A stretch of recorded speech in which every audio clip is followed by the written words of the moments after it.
Let me now share about what we know about this novel coronavirus. This virus comes from the family of coronavirus, which includes other viruses such as MERS and SARS, as well as the milder variants causing common cold. The medical consensus at this moment is that the novel coronavirus is more transmissible but appears less deadly than SARS. Evidence suggests that the rate of human-to-human transmission of this virus appears to be higher than that of SARS. For now, the evidence also suggests that transmission is mostly via droplets.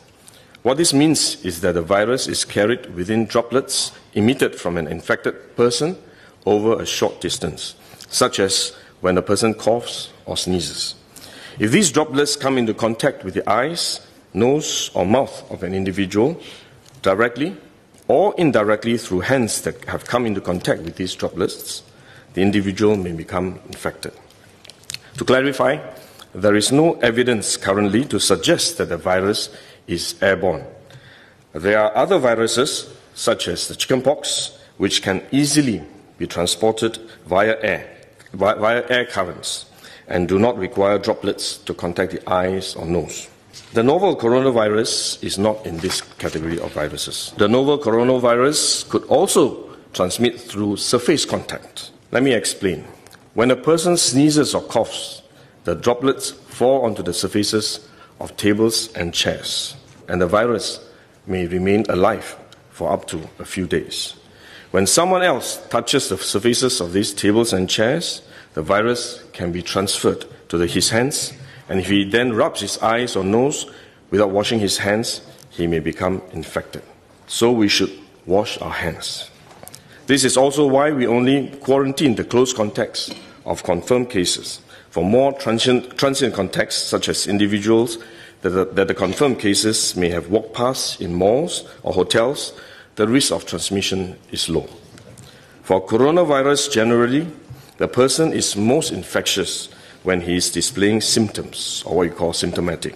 And this is likely to be the case for the novel coronavirus as well. There is evidence of limited spread from a person without symptoms during the incubation period. However, this form of transmission may be uncommon and has so far involved isolated cases only. At this point, the evidence still points towards higher transmissibility when the person is displaying symptoms. As such, medical professionals, both overseas and in Singapore, have advised that the most effective way that we can protect ourselves is to practice good personal hygiene. We should regularly wash our hands with soap and water and avoid touching our face with our hands. These may sound simple, but actually they are very difficult to do because all of us touch our face all the time. Even at a meeting when we have on this ministry task force, while I was speaking, I was touching my face until Minister Lawrence Wong nudged me with his elbow and said, "Stop touching your face." So it is simple but extremely difficult, but are actually very effective in preventing all kinds of infection. Potential infection from asymptomatic persons, in fact, is less likely to be from coughing or sneezing directly because they don't have symptoms. They are not sneezing or coughing, but more likely by touching contaminated surfaces, for which masks offer no protection.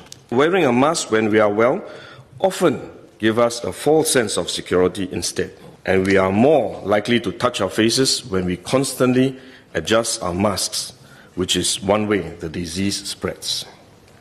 At the same time, we need to protect others, our loved ones, friends, colleagues, and fellow Singaporeans that we come into contact with. If we are sick, we should rest and recover at home as far as possible. If we do need to go out to see a doctor, for example, we should wear a surgical mask to protect others. So this is when mask is needed, when we are unwell and have to go out.